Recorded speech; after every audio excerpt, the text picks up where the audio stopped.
ලස්සන කන්දක් මුදුනෙන් පටන් ගත්තු පුංචි දිය පාරක් ගඟක් වෙලා පහළට ගලාගෙන ගියා. මේ ගඟ යන පාර මැද මහා විශාල පර්වතයක් තිබුණා.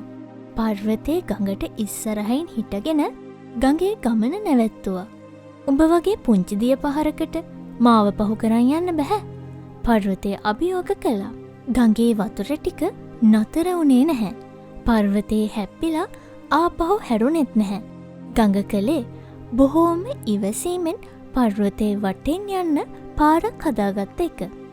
කාලයක් යද්දී නිතරම වතුර පාර වැදීම නිසා අර ශක්තිමත් පර්වතය කුඩු වෙලා කැබලිවලට කැඩිලා ගියා. හැබැයි ගඟ තවමත් නිදහසේ Tamanගේ ගමන යනවා. ඔයාගේ ජීවිතෙත් ඉස්සරහට යද්දී මහා පර්වත වගේ ලොකු බාධක ප්‍රශ්න මග හරස් කරන්න පුළුවන්. ඒත් ඒ බාධක දැකලා ඔයා ඔයාගේ ගමන නතර කරන්න එපා. ගලන ගඟක් වෙන්න.